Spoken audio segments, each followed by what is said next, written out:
Good morning or good day or good afternoon, wherever you are, perhaps evening. And I'm Vladimira Kuna. I am a VP of Sales, Success, a belief coach, and an author. And well, I should say international bestselling author 2 times. And I invited this amazing soul who I've met in person, and I just love her books. And I mean, love them. And I was privileged to actually endorse her second book, which we will be talking about in a minute. But I've invited Janet-Lynn Morrison, who's a 2 times international bestselling author. She's an amazing mom, and amazing because it's her first book story.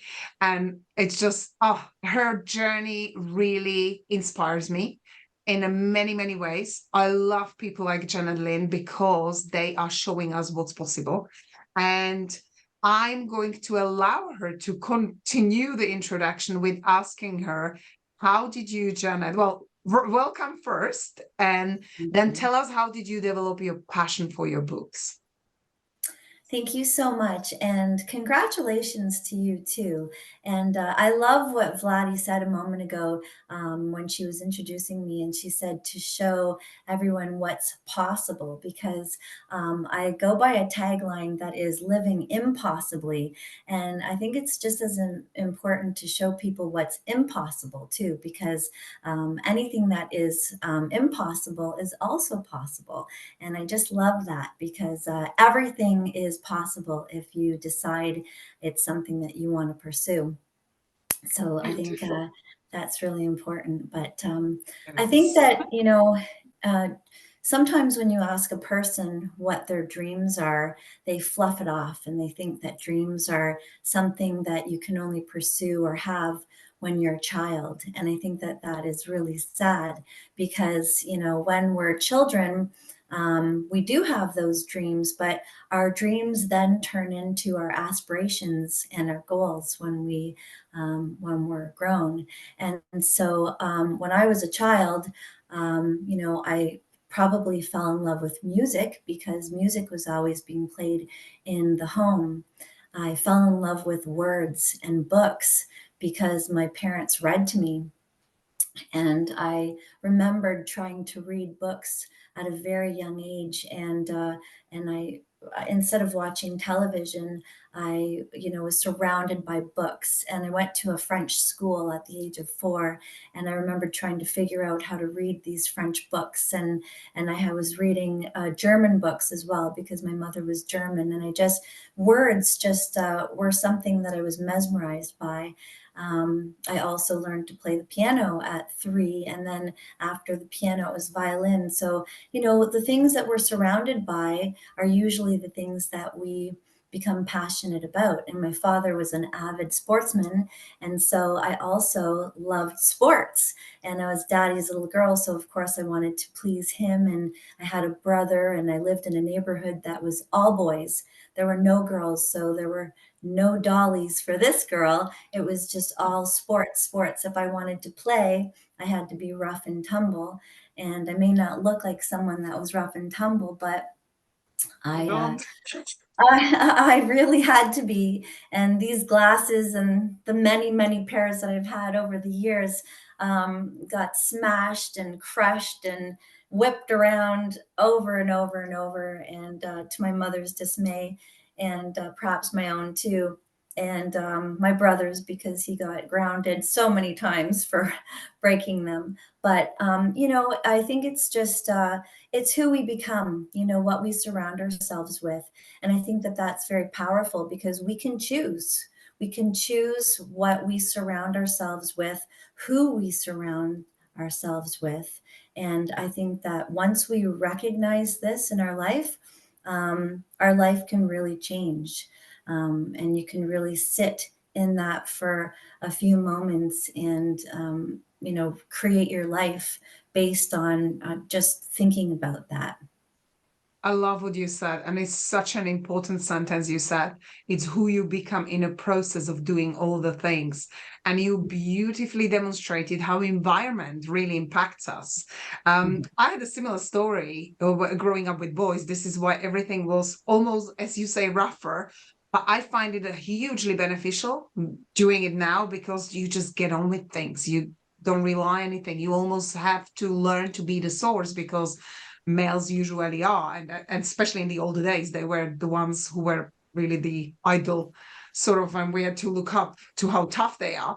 So I love your book, and the first one was called, well, it's called Forever is Today. I mean, that story is still, I still cry, and I see that on the screen.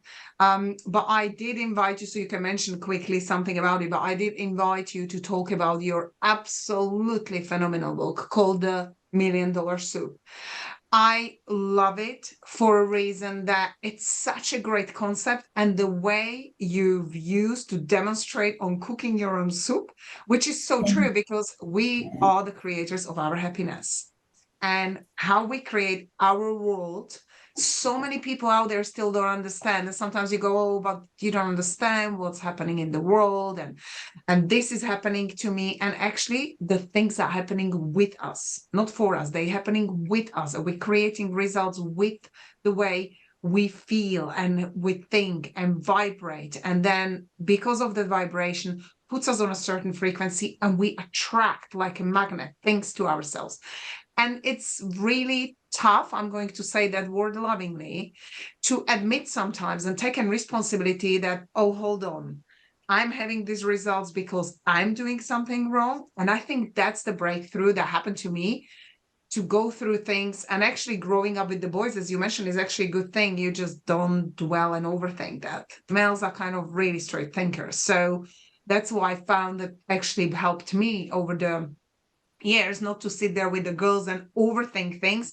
They just, okay, fine, didn't work, let's do it again, like they kind of like just next, next, next. And that kind of became a part of my sort of story, just next. So how did you get inspired to actually write the way you've written it? I mean, you're amazing with the words, and I absolutely love, you are really good. And that really shows that you love the books. My grandpa used to say, if you love a books, good writer is a good reader. So if you read so many things and actually can, then you can be a good writer. And I actually believe that. I do believe that. So tell us more about this absolutely stunning book. Well, I love what your grandfather said. I'm going to remember that. Well, the $1,000,000 soup, it can be whatever you want it to be. So some people read that and they think, oh, is this a recipe to become a millionaire? Well, it could be, but what I was thinking is more heart-centered, because that's what I'm all about. And it's more about feeling like $1,000,000. And for me, that's what I want. I feel like if I feel like $1,000,000, then perhaps I'll attract $1,000,000 into my life because I'm feeling so great. You mentioned about vibration, and for anyone who's listening to this recording, it depends on what you're studying, but many of us are studying about the law of attraction and the vibration. And so, if you're feeling great, you usually attract great things into your life. So I have always had soup in my life, and it's always been a mechanism to sort of soothe me. And so that's sort of where the idea came from. And you can make a soup from water and chucking a few ingredients, and you can call that a soup. And you can have a delicious soup, if you choose the most amazing ingredients and you take your time and go to the best marketplaces, and you have a wonderful chef who's really curating a delicious soup. And so there you have two soups. So it's all about choices again. Do you want to take your time and nurture? So the soup is basically your life. Are you going to take the time to rush through your life and not really care about what direction you want to take your life into? Have a job or a career or a business where you're not really caring about it. Maybe you don't even like the job that you have. It's not even the job or career that you want. You're just trying to get that pension and put in your time, and you're not really going to have a really good soup if that's what you're deciding. It's like a congealed can of, Campbell's mushroom soup. Is that even soup? I don't know. You have to even, I don't know. Let's not even talk about that kind of soup. But on the other hand, you can have maybe the business that you've always wanted. I own a kickboxing gym. It's really a boutique kickboxing uh, fitness type kickboxing gym. So Mhm. it's not the kind of kickboxing where everyone's in bare feet and they're, doing a bunch of moves together. It's a fitness boutique gym called 9 Round, and it's really amazing, and it's for all different types of people. And we incorporate all kinds of awesome training with your body that is not just kickboxing, and it's amazing. We have even 70-year-olds that come in and do it. I love that. Anyone can do it. It's amazing. And so I love going there. I have had 2 locations.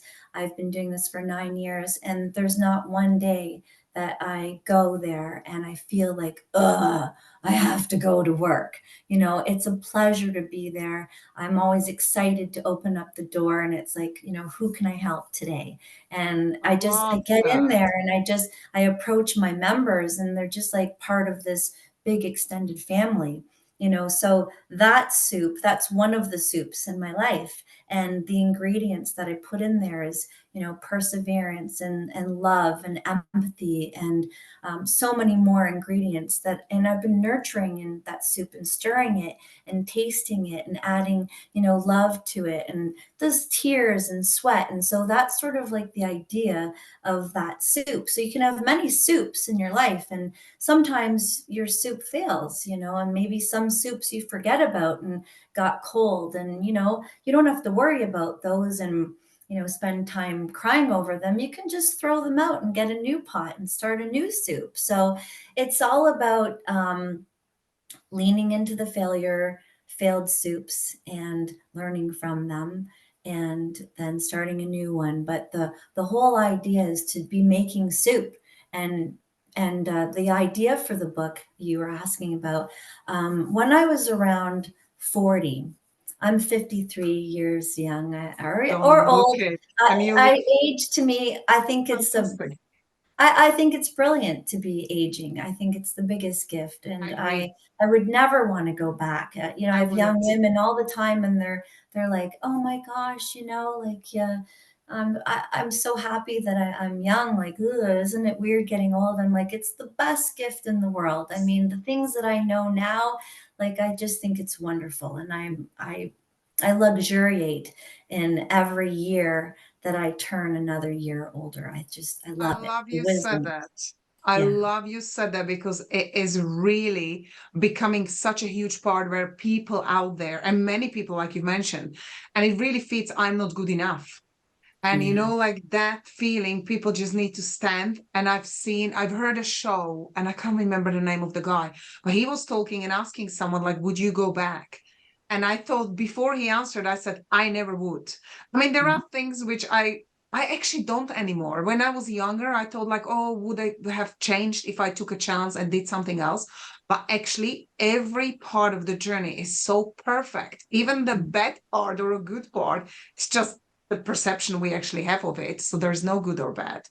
It's Yeah. such an important part. And I'm going to hand it back over to you, but also everyone. Janet-Lynn said something really important. You can throw away your soup and start cooking a new one.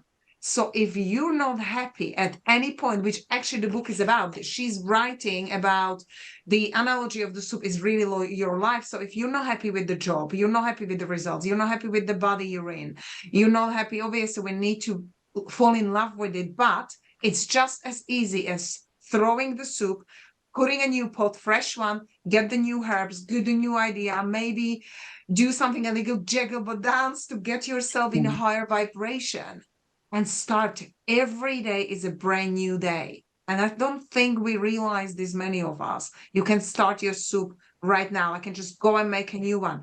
Go out there and get your ingredients. Back to you, beautiful. Thank you. You got it. That's perfect. You said that beautifully. So when I was about 40, I was busy. I had my 3 daughters. I had a dog, beautiful property in the country. I was, doing my fitness a little bit, and but not the way that I used to, because I was always a gym rat for the time I was little, and then joined my first gym with my mom when I was 13 years old.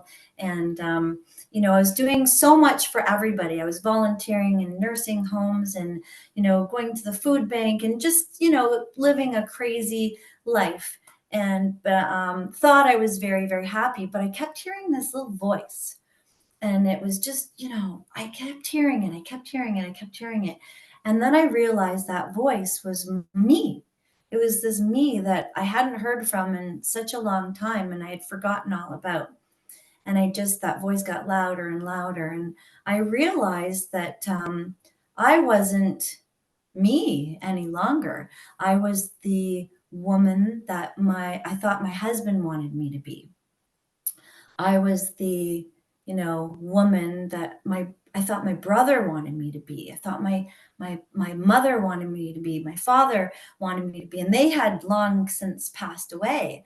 I was you know, the mom I thought my daughters wanted me to be. Everybody, wanted me to be this person, or so I thought. I was trying to show up in everyone's life as the person I thought they wanted me to be, but I wasn't doing the things that I wanted to do. I wasn't making time for fitness the way I wanted to do fitness. I wasn't making the time to do all of that because I was too busy cooking and cleaning this, giant house and driving the girls. Like I was the type A personality mom who was multitasking and cleaning the pool and having play dates and cooking, baking cookies. Everything had to be, made from scratch and all that crazy stuff.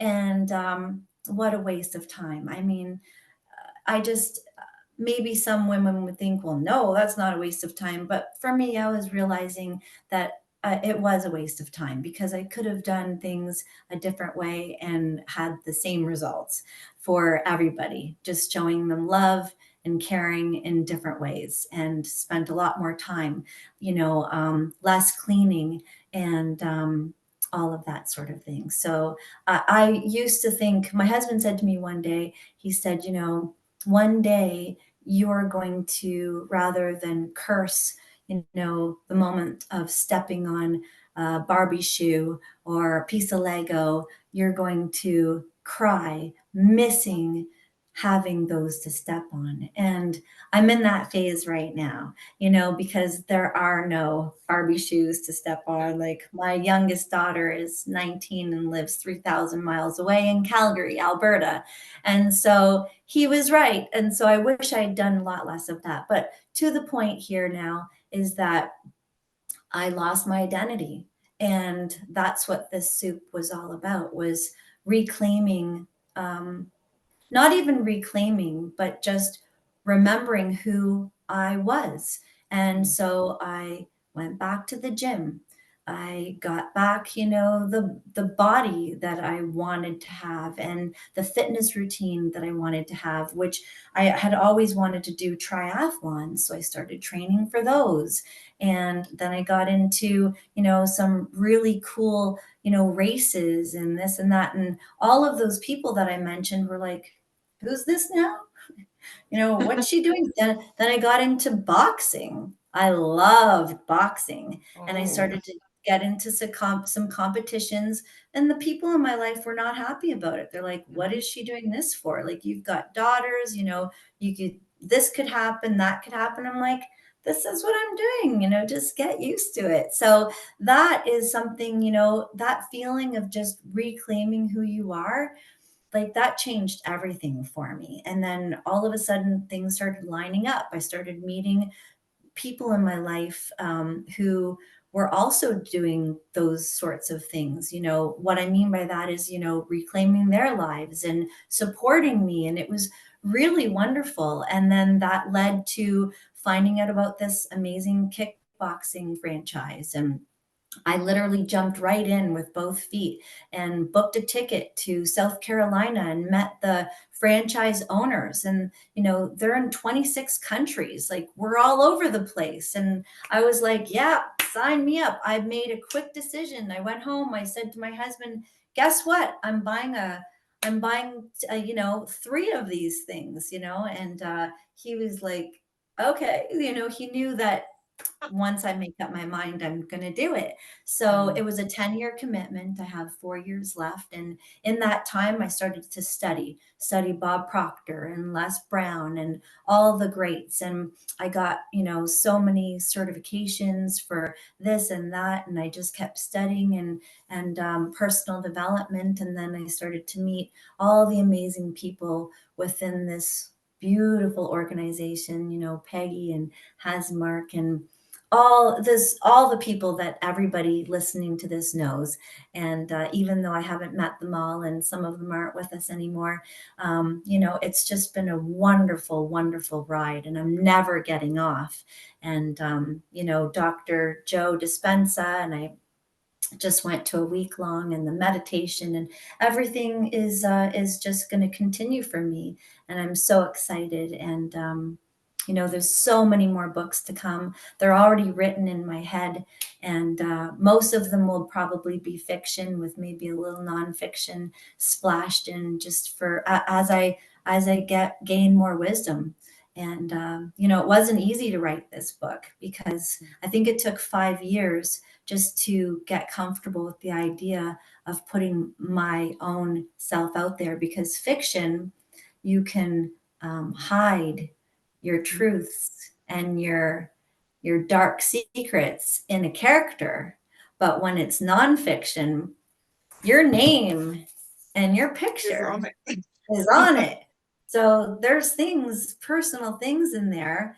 And there's so much more to my life that isn't in there. But this was the first step, you know, and I want to share more because I think it's valuable. I've had a very topsy turvy roller coaster life. And I just sort of give a few hints in the book, but I think that that's what we're here for, is to share the things that we've gone through so that other people can go, wow, she went through that, I went through that, you know, how did she get out of that? Oh, okay. And then people can reach out. They can, now people can send me a message, and I've received messages from recently from this book.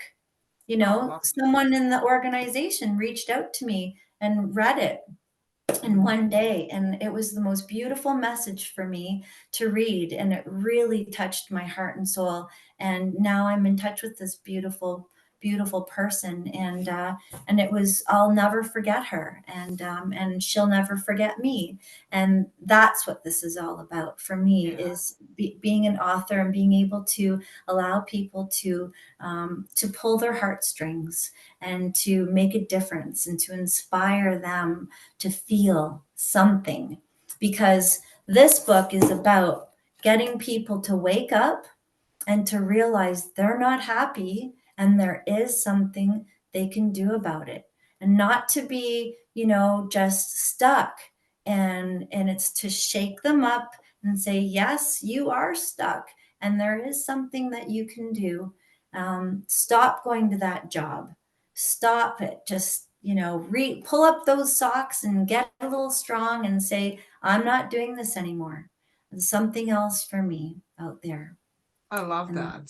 I love yeah. what you said, because, you know, it's sometimes when we're making a certain type of soup, and I'm like you, I grew up on soups. That was my grandma said, it's the, I don't know how to say that in English, but we said Grund, which means like that's the core of your health, and not just physical health, but genuinely you'll be just keep going, having a soup. So beef and chicken soup were our kind of core two soups.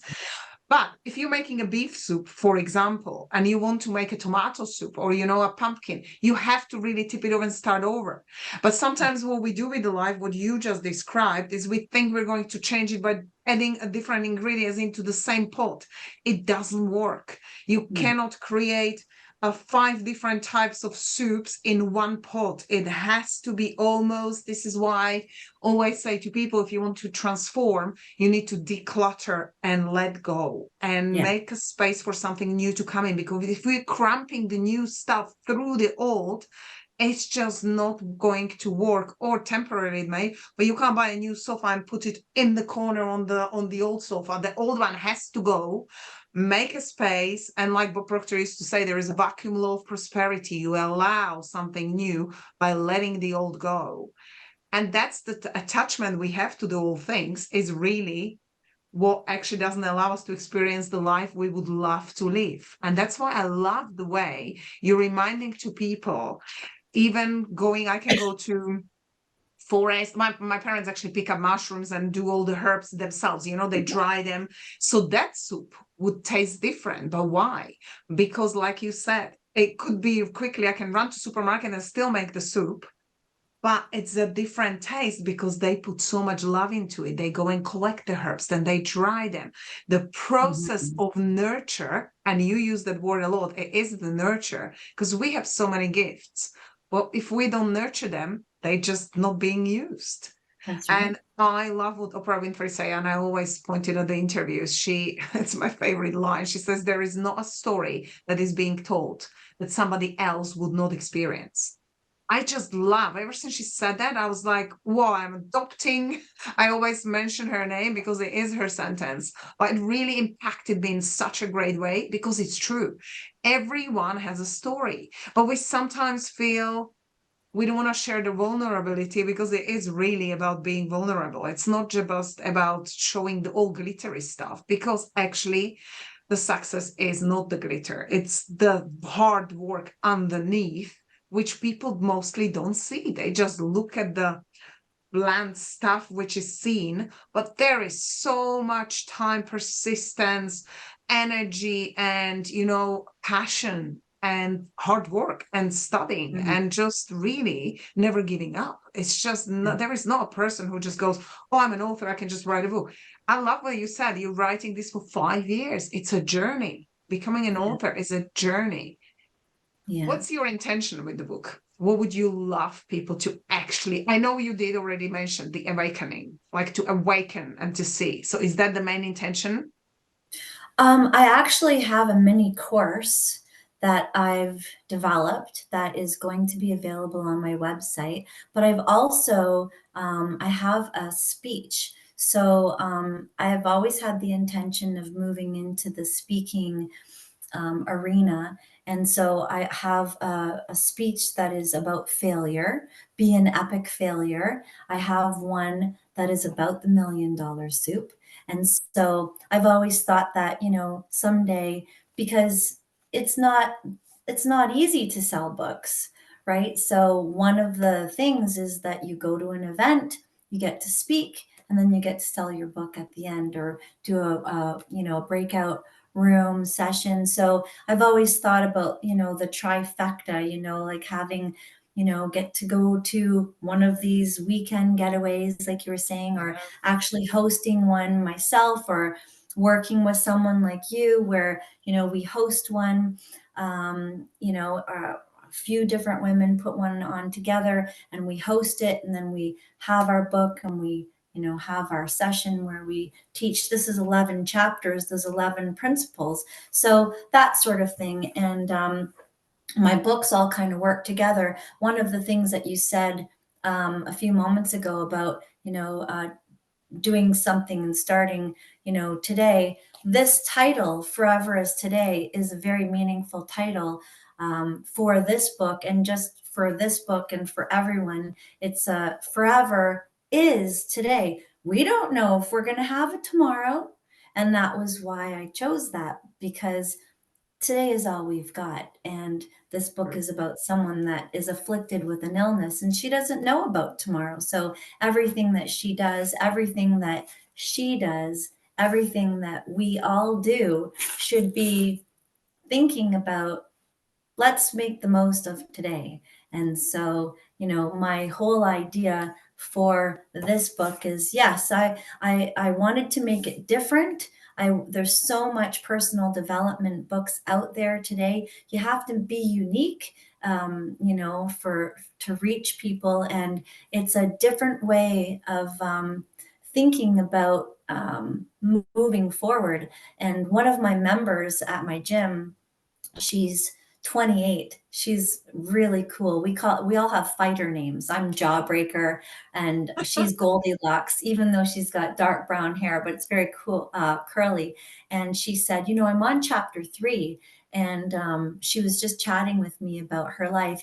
And she didn't even mean to do this, but she started to use cooking analogies. And she said, I don't remember exactly what she said, but she said this, that, and the other. And she says, I'm going to start adding some of those ingredients into my soup. And she was just talking about the next steps because she just broke up with her boyfriend and moved from Toronto back to Guelph, where my gym is. And she kind of went like this. And I went, you're using, ideas from my book. And once you read the book, you'll start doing that too. And it's Yes. just really cool because the whole all of the ideas, it kind of, for the lack of a better term, it dumbs down life and it makes it manageable to think about another way of getting going, of starting something new.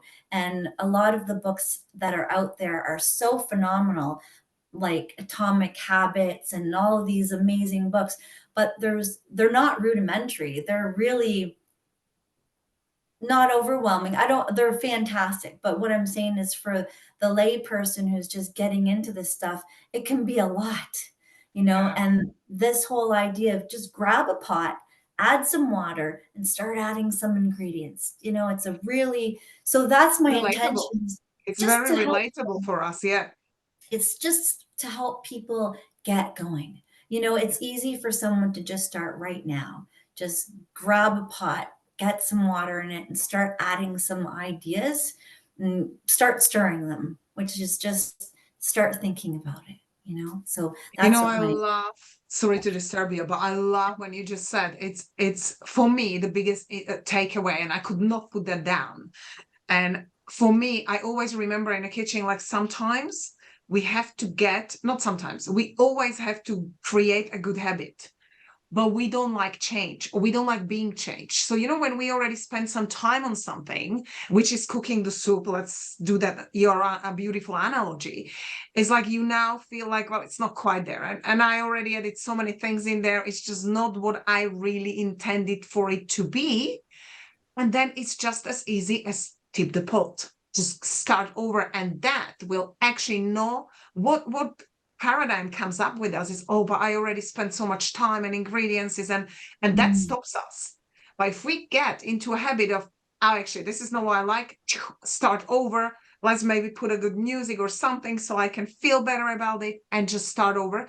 There will take less time, effort, and energy than actually trying to improve something that's already being there, not the way we would love. And we can't take it back. Once the ingredients is in there, you can't quite remove it. Well, not quite. You cannot remove it. If I add too much salt, we can add more water to kind of make it softer. But this is what we do in our life as well. We oh, just sit and look at the things like, oh, but I already put so much into my business and this. And like you say, find the passion. And it's mhm. really like you can have many soups, you can have few going, but as you better you become being a chef and the creator of your life, then easier it is to run more plates. But at the beginning, it's better to actually get one soup proper and then get another one and then get another one. And like we always had someone in our family and everybody was famous for a specific dish. I don't know if you had the Oh, same. I would be always grandma. We would go to have her rice and the chicken soup. My mom would be great in a different kind of traditional, it's got a name. So everyone in our family, we would have something we liked at theirs because for some reason, that was the thing. They've made the best out of the rest of them. I love that. Mm. I love that. Mm, So beautiful. Well, and you gave me one last idea is just if a person is still unwilling or uncertain, they can literally get a real pot out and start making a soup while they're thinking about this whole soup idea. And in so doing, that can, while we're doing, it's just like taking a walk, and how you're in movement and taking a walk, you can think better. Maybe while making a soup, they'll get some ideas. I love music. Like I've got always high vibe music going when I'm cooking or baking because it makes me feel really good, especially Christmas. I love Christmas. So all Oh the yeah. baking gets such a great energy. But like I really, really love the way you've written it. It's very unique. It's very powerful.